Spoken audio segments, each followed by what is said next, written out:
বাজার থেকে মাছ কেটে আনলে সেগুলোকে ভালোভাবে পরিষ্কার না করে ধুয়ে রান্না করে ফেলি। এই কাজটা আমরা অনেকেই করে থাকি। এটা ঠিক না। এই সময় আমি একটা জিনিস বুঝতে পারলাম, আমরা হয়তো নেটে অনেক সময় নষ্ট করে ফেলি।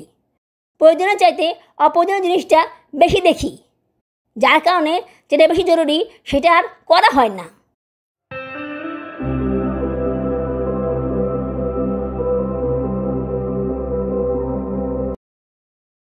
আসসালামু আলাইকুম। আমার চ্যানেলে এবং পেজে তোমাদের সবাইকে স্বাগতম জানাচ্ছি। তোমরা সবাই কেমন আছো?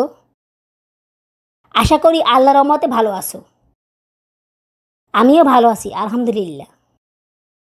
দেশে এবং বিদেশ থেকে যারা আমার ভিডিওটি দেখতেছো তাদের সবাইকে জানাই আমার পক্ষ থেকে আন্তরিক অভিনন্দন ও ভালোবাসা। নতুন আরও একটি ব্লগ নিয়ে আবার তোমাদের সামনে হাজির হলাম। এখন সকাল 7টা বাজে। সকালবেলা ঘুম থেকে উঠেই দুপুরের রান্নাটা সেরে নেই। দুপুরে রান্নার পর সকালে নাস্তাটা বানিয়ে নেই। প্রতিদিন এইভাবেই রান্নার কাজগুলো সেরে নেই। আগে নাস্তা বানালে পরে দুপুরের রান্নাটা করতে অনেক বেশি দেরি হয়ে যায়, কারণ বাচ্চারা ঘুম থেকে উঠে গেলে ওদের পিছনে অনেক সময় লেগে যায়, যার কারণে রান্না করতে দেরি হয়ে যায়। বড় 2 বেবিকে বুঝ দিয়ে রাখা যায়, কিন্তু সাওদাকে বুঝ দিয়ে রাখা যায় না। ও সব সময় আমার কাছে থাকতে চায়। আমি কিচেনে থাকলে ও কিচেনে এসে সব কিছু ধরে। এখন তো একটু হাঁটতে পারে। দেখা যায় হাঁড়ি পাতিল সব বের করে একাকার করে ফেলে। সেগুলো গুছাতেই আমার অনেক সময় লেগে যায়। মাঝে মাঝে ঘুম থেকে উঠলে একটু ক্ষুধা লাগে, তখন হালকা পাতলা কিছু খেয়ে নেই। বেশি ভারী খাবার খাই না। ভারী খাবার খেলে আবার ক্লান্ত হয়ে যাই, তখন কাজ করতে ইচ্ছা করে না। অনেক বেশি আলসেমি লাগে আর ঘুম পায়। আজকে সকালে উঠে একটু চা খেতে ইচ্ছা করলো।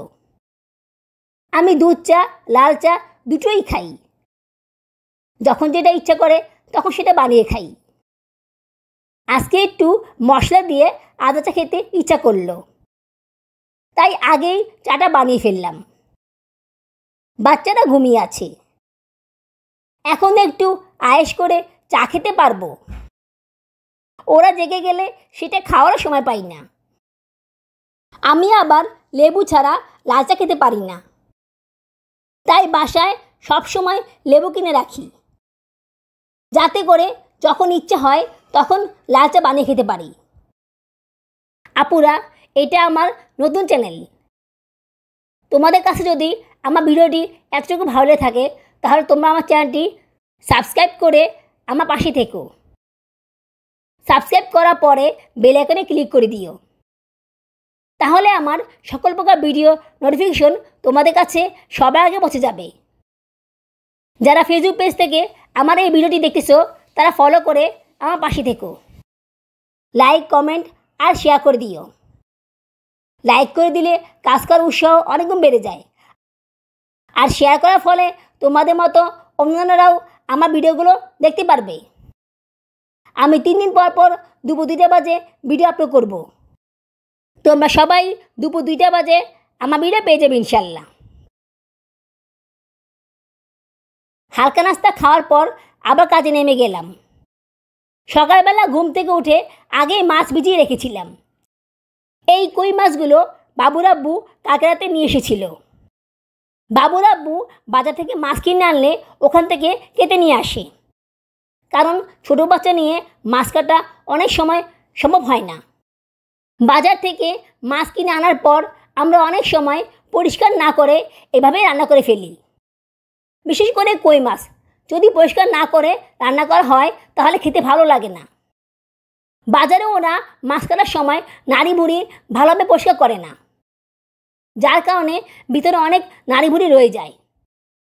এই নাড়ি ভুড়ি থাকার কারণে মাছগুলো খেতে অনেক তিতা লাগে।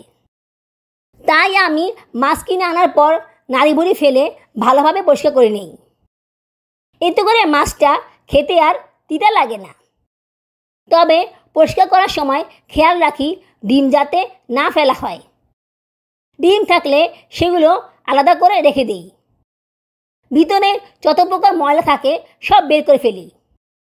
তারপর চারপাশে দেখি কোনো আঁশ আছে কি না, থাকলে তাও পরিষ্কার করে ফেলি। চারপাশে দাগ কাটা হয়েছে কি না তাও দেখি। মাছের চোখের চারপাশে ছোট ফুলকা থাকে, যেগুলোতে অনেক ময়লা থাকে, সেগুলোও টেনে ফেলে দিই। এটা অবশ্য না ফেললেও হয়, তারপরও খেতে ভালো লাগে না। বাবুর আব্বু এগুলো দেখলে বিরক্ত হয়। আমি আরেকটা মাছ ভালোভাবে পরিষ্কার করে তোমাদেরকে দেখিয়ে দিচ্ছি। বাজার থেকে মাছ কেটে আনলে সেগুলোকে ভালোভাবে পরিষ্কার না করে ধুয়ে রান্না করে ফেলি। এই কাজটা আমরা অনেকেই করে থাকি। এটা ঠিক না। বাজারে যারা মাছ কাটে ওরা অনেকেই ভালোভাবে পরিষ্কার করে না, কোনো রকমে পরিষ্কার করে কেটে দেয়। ওদেরকে দাঁড়িয়ে থেকে বলে দিতে হয় কীভাবে পরিষ্কার করতে হবে, না হলে ভালোভাবে পরিষ্কার করে না। বড় মাছের ক্ষেত্রে সমস্যা না হলেও ছোট মাছের ক্ষেত্রে অনেক সমস্যা হয়ে থাকে। বাবুর আব্বু তো অত কিছু বুঝে না, তাই যেভাবে পরিষ্কার করে কেটে দেয় সেভাবেই নিয়ে আসে। কিন্তু কষ্ট তো আমাকে বেশি করতে হয়। আসলে আমাদের মতো মায়েদের কাছে কিছু করার থাকে না। ছোট বাচ্চা নিয়ে রান্না করতেই অনেক সময় লেগে যায়, তার উপরে মাছ কাটতে গেলে পুরো সময় লেগে যায়। আমি যখন সবজি কাটি তখন অনেক কষ্টে সাদাকে আটকিয়ে রাখি, না হলে ও এসে সব কিছু নষ্ট করে দেয়। আর মাছ কাটলে তো বটির সামনে থেকে তাকে সরানোই যায় না। একবার তো বটিতে হাত কেটে অবস্থা অনেক খারাপ হয়ে গিয়েছিল। তাই যতটুকু সম্ভব তাকে দূরে সরিয়ে রেখে কাটছাঁটের কাজগুলো সম্পূর্ণ করে নেই। তোমরা বাজার থেকে কই মাছ কেটে আনলে এভাবে বসে করে নিবে। এগুলো ওরা কখনো ভালোভাবে বসে করে না। আঁশ দাঁড় কেটে দিলেও এগুলো ওরা সম্পূর্ণ ফেলে দেয় না। আর যদি নিজে দাঁড়িয়ে থেকে মাছ কেটে নিয়ে আসো তাহলে ওদেরকে বলে ভালোভাবে বসে করে নিয়ে আসবে, যাতে করে বাসায় এসে তোমাদেরকে অতিরিক্ত কষ্ট করতে না হয়। এই কাজটা করতে একটু সময় লাগে, কিন্তু ভালোভাবে পরিষ্কার করার পর রান্না করলে খেতে কিন্তু দারুণ লাগে। মাছগুলো থেকে এই ডিমগুলো পেয়েছি, এগুলো আলাদা করে ধুয়ে রেখে দিব। মাছের ডিম খেতে আমার কাছে ভালোই লাগে। যে কোনো মাছের ডিম খেতে খুব ভালো লাগে।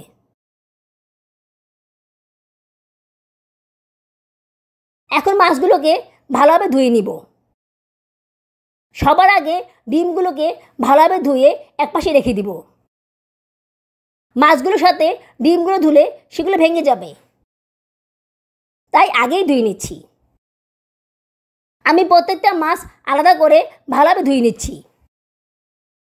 এই মাছগুলোতে অনেক রক্ত থাকে, আলাদা করে ধুলে রক্তগুলো সহজেই পরিষ্কার হয়ে যায়। একসাথে ধুলে ভালোভাবে পরিষ্কার হয় না, কিছু রক্ত বা ময়লা থেকেই যায়।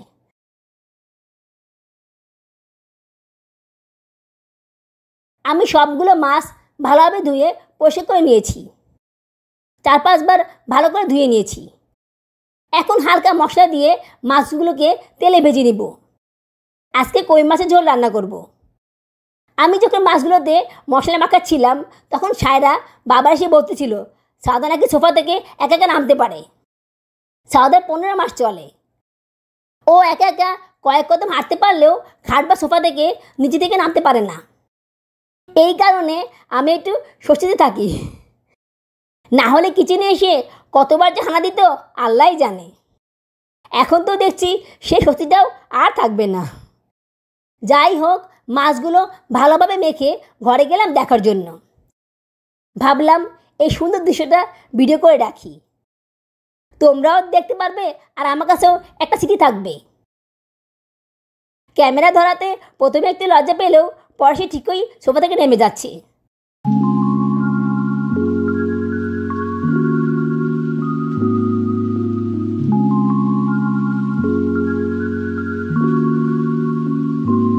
দেখো কতটা খুশি সে একা একা সোফা থেকে নামতে পেরে। এখন খাটে বসিয়ে দিয়েছি, খাট থেকেও একা একা নামতে পারে সে। দেখো, সে এখন দুষ্টুমি করছে। ফাইনালি সে খাট থেকে নেমে যাচ্ছে। গ্যাস কমে গিয়েছে। এই কম গ্যাসে মাছগুলোকে তেলে ভেজে নিচ্ছি। গ্যাস সম্পূর্ণ আসতে অনেক সময় লেগে যাবে, তখন রান্না করলে অনেক দেরি হয়ে যাবে। তাই অল্প গ্যাসে রান্নাটা সেরে নিচ্ছি। আমি এভাবেই রান্না করি। গ্যাস কম থাকলেও অল্প আঁচে রান্না করে ফেলি, না হলে পরে রান্না করতে অনেক সময় লেগে যায়। তাছাড়া আজকে বাবুর আব্বু বাসায় আছে। উনি থাকলে ওনাকে টাইমলি খাবার দিতে হয়। ওনার সুগার আছে, তাই তাড়াতাড়ি রান্না করে নিচ্ছি। সকালবেলা ঘুম থেকে একটু আগে উঠলে এই সমস্যা হয় না, কিন্তু একটু দেরিতে উঠলেই প্রবলেম হয়ে যায়। নেট ছাড়া কিভাবে কাটালাম এই কটা দিন, সেটা ভাবলেই অনেক খারাপ লাগে। আমাদের হাউস ওয়াইফ সবসময় বাসায় থাকি, ওদের তো এই নেটটাই ভরসা। আমাদের ভালো লাগা, অবসর সময় সব এই নেটেই কাটে। বাসায় ডিশের লাইন নেই, নেটেই সব দেখা যায়, তাই ডিশের লাইন লাগাইনি। তাছাড়া ডিশ আমরা কেউ দেখি না। আমি অবসর সময়ে বিভিন্ন আপুদের সুন্দর সুন্দর ব্লগ দেখি। ব্লগ দেখতে আমার কাছে খুব ভালো লাগে। তাছাড়া ব্লগ দেখলে সংসারের কাজকর্ম সুন্দরভাবে করা যায়। দেশের খবর দেখি। দেশের পরিস্থিতি অনেক খারাপ হয়ে গিয়েছিল। নেট খুললেই ছাত্রদের মারামারি দৃশ্য দেখা লাগতো। এগুলো দেখলে মনটাই খারাপ হয়ে যেত। ওরা তো বেশি কিছু চায়নি, তারপরও কেন এত হতযজ্ঞ, কেন এত বিশৃঙ্খলা, বুঝতে পারি না আমি। যাই হোক, নেট চলে যাওয়ার পর সম্পূর্ণ একা হয়ে গেলাম। মেসেঞ্জার, হোয়াটসঅ্যাপে যাও কয়েকজনের সাথে কথা বলা হতো, তখন সেটাও বন্ধ হয়ে গেল। দেশের খবর কিছুই জানতে পারি না। বাবুর আব্বু সারাদিন বাইরে থাকে। উনি বাসায় আসলে আমাকে খবর দিলে আমি জানতে পারি। এছাড়া জানার আর কোনো উপায় নেই। খুব বোরিং লাগতো, কিছুই ভালো লাগতো না। দিনগুলো যেন কাটতেই চাইতো না। মোবাইল ফোন এক জায়গায় পড়ে থাকতো। নেট ছাড়া যে সব কিছু অচল, সেটা তখন বুঝতে পারলাম। সাউদার সাথে কিছু খেলা করতাম, তাও সময় কাটতো না। বাচ্চারা খুব জ্বালাতো। ওরা তো টিভিতে কার্টুন দেখে অভ্যস্ত, সেটা দেখতে না পেরে কান্নাকাটি শুরু করে দিয়েছিল। জায়ানকে সারাক্ষণ পড়াতাম, লেখা দিয়ে রাখতাম। কতক্ষণ পড়াশোনা করা যায়। সেও এক সময় বিরক্ত হয়ে যেত। শরীর দুর্বল থাকার কারণে ওদিকে নিয়ে বাইরে বের হতে পারতাম না। মনে হচ্ছিল ঘরের মধ্যে বন্দি হয়ে গিয়েছি আমরা। নেট থাকলে ঘন্টা পর ঘন্টা মানুষের সাথে ফোনে আলাপ করা যায়, কিন্তু মোবাইল ফোনে তো সেটা করা যায় না। 2-3 মিনিট কথা বললেই মোবাইলে ব্যালেন্স শেষ হয়ে যায়। ভাগ্য ভালো ব্লগিংয়ের কাজ করা শুরু করেছিলাম, না হলে তো অবস্থা আরও খারাপ হয়ে যেত। নেট বন্ধ হওয়ার আগে নতুন চ্যানেল খুলে রেখেছিলাম, কিন্তু কোনো ভিডিও আপলোড করিনি। ভিডিও তৈরি করে রেখেছিলাম, কিন্তু নেট বন্ধ হওয়ার কারণে সেটা আর দেওয়া সম্ভব হয়নি। তাই ভাবলাম এই সময়টা এভাবে নষ্ট না করে ব্লগ ভিডিও তৈরি করে ফেলি। 2-3টা ব্লগ ভিডিও তৈরি করে রাখলাম। নেট না থাকাতে এই একটা সুবিধা হলো। মাছের ঝোল রান্না করা হয়ে গিয়েছে, একটু বেশি শুকিয়ে ফেলেছি। ডাল রান্না করেছি, সমস্যা হবে না খেতে। কালকে রাতে দুধ গরম করে ফ্রিজে রেখে দিয়েছিলাম। দুধগুলো ফ্রিজ থেকে বের করে নিলাম, চুলায় বসিয়ে দিলাম। এগুলো দিয়ে লাচ্ছা সেমাই রান্না করে নিব। সকালে নাস্তা হিসেবে লাচ্ছা সেমাই খাবো। এই অল্প গ্যাসে এর থেকে বেশি কিছু করা সম্ভব নয়। তাছাড়া ক্ষুধাও লেগে গিয়েছে অনেক। ব্লগিংয়ের কাজ ভালোভাবে মন দিয়ে করা গেল, না হলে ইউটিউবে ঢুকলে অনেক সময় নষ্ট হয়ে যায়। এই সময় আমি একটা জিনিস বুঝতে পারলাম, আমরা অহৈতুক নেটে অনেক সময় নষ্ট করে ফেলি। প্রয়োজনের চাইতে অপ্রয়োজনীয় জিনিসটা বেশি দেখি, যার কারণে যেটা বেশি জরুরি সেটা আর করা হয় না। বোর হয়ে গেলে বা মন ভালো করতে গেলে ইউটিউবে ঢোকা হয়, তবে সেটা অনেক সময় বেশি হয়ে যায়, যার কারণে অন্যান্য কাজগুলো করতে অনেক বেশি দেরি হয়ে যায়। সেটা নেট না থাকাতে বুঝতে পারলাম। আসলে নেট যেমন আমাদের উপকার করে তেমন অপকারও করে অনেক। তাই এটা থেকে যতটুকু দূরে থাকা যায় ততই ভালো। ব্লগিংয়ের কাজ করার কারণে মনটা অনেক ভালো হয়ে গেল। বোরিং হওয়া থেকে রেহাই পেলাম। এখন নেট এসেছে, একটু স্লো কাজ করে, তাও কোনো সমস্যা হচ্ছে না। বাচ্চারা টিভি দেখতে পারছে, আর আমিও নেটের কাজগুলো করে নিতে পারছি। একটি প্রবলেম হচ্ছে, তারপরও মানিয়ে নিচ্ছি। আজ এটুকুই। সবার শেষে একটা কথাই বলবো, আমি আমার মেধা, জ্ঞান আর বুদ্ধি দিয়ে তোমাদেরকে ভালো কিছু শেখানোর চেষ্টা করব, যাতে করে তোমরা নিজে উপকৃত হও এবং অন্যদেরও উপকার করতে পারো। আমার ভিডিওটি তোমাদের কাছে কেমন লেগেছে আমাকে অবশ্যই কমেন্টস করে জানাবে। আগামী ব্লগে দেখা হবে। সেই পর্যন্ত তোমার সাথে ভালো থেকো, সুস্থ থেকো, আমার জন্য দোয়া করো, আমার বেবিদের জন্য দোয়া করো। আল্লাহ হাফেজ।